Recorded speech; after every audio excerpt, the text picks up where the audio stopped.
we encounter of interlanguage. So I will explain to you the part in the interlanguage, namely social and discourse aspects. Next. First of all, I will explain to you about definition of interlanguage. So what is interlanguage? Interlanguage is a temporary language created by second language learners.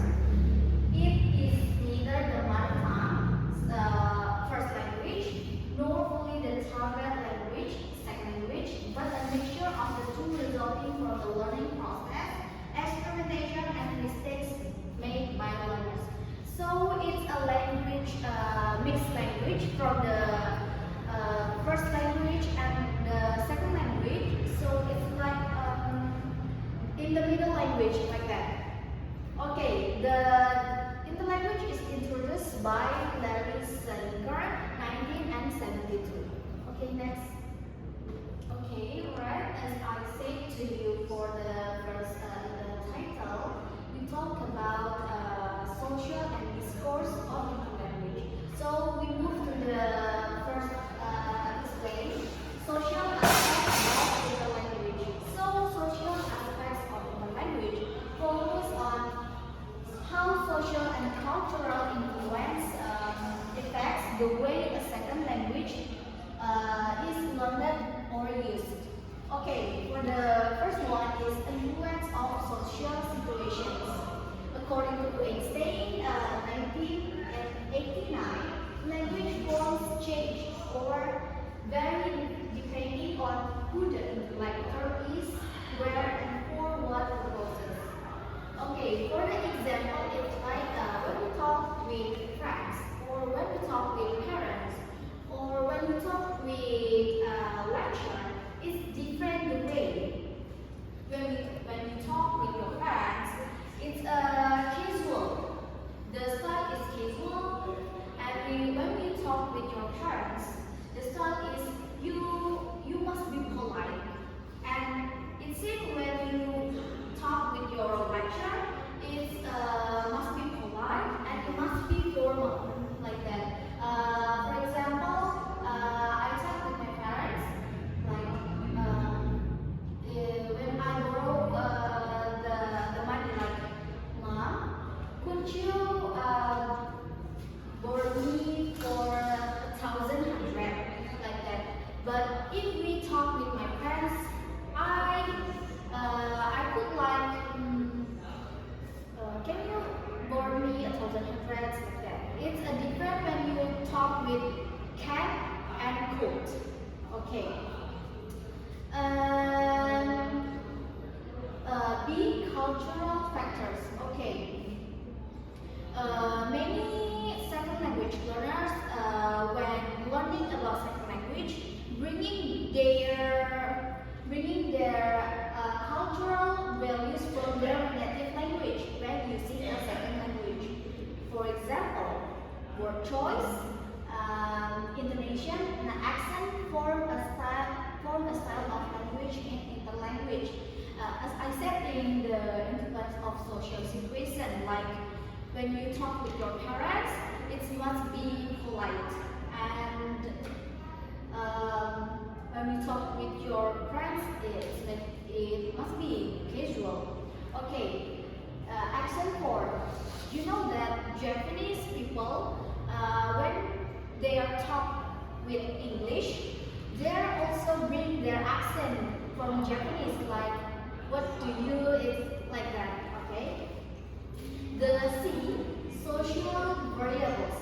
Factors such as social distance, power status, and communication situations determine how learners use language. This is same with explain for the part A and part B. That's example. Like with the parents, you must be polite. With friends, it could be casual and caught missing. And English, like I forgot to bring the task, like that. Okay, next. Okay, next is discourse aspect of language. In Bahasa, we say that wacana. So the focus is constructing coherent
So the sentence too, it's more natural, right? Because there is cohesion and coherence.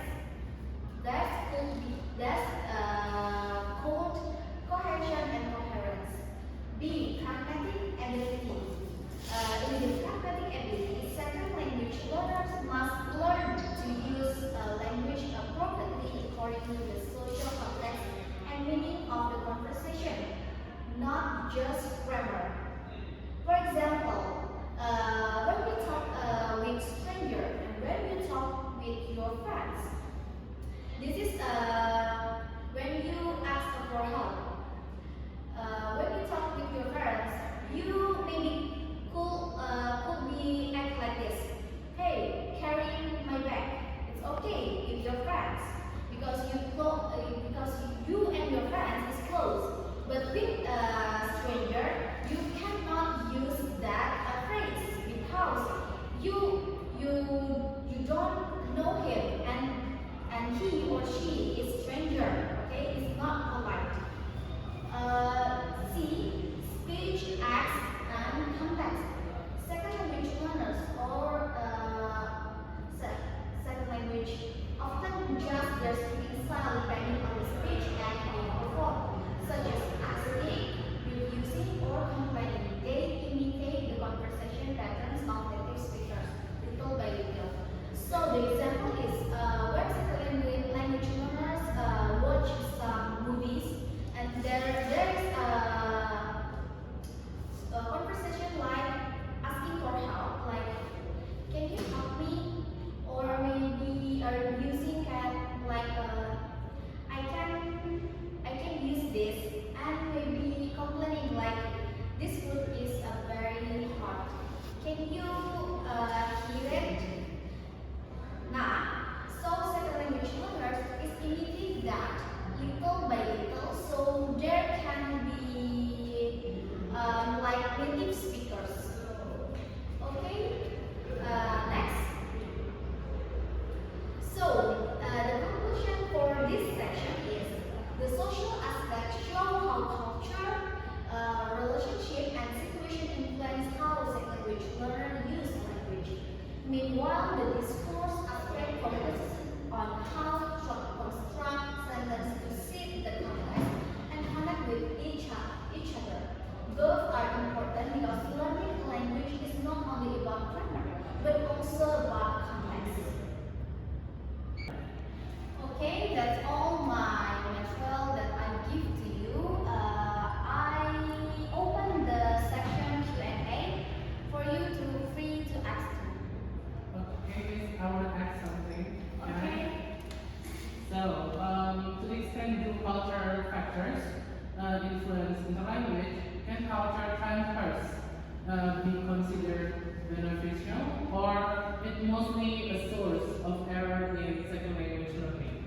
So the cultural can give influence and can cultural transfer give effect? Okay. Yeah. Okay. So cultural factors have a significant influence on language development because learners naturally bring their native norms, communication styles, and values from their first language into their use of second language. So cultural transfer is not always negative, right? It can be both beneficial and problematic. So I will explain the beneficial first. On the positive side, cultural transfer can help learners communication because maybe they're more naturally, they're more confident when they bring their native first language, okay, from mother tongue. It can also support pragmatic understanding when certain cultural norms overlap between the two languages. However, cultural transfer may also lead to misunderstanding or pragmatics. As you know, in Indonesia, there is a many of tone when we talk in sentence like marah, sedih, terus tertawa. One word it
it's make a sentence like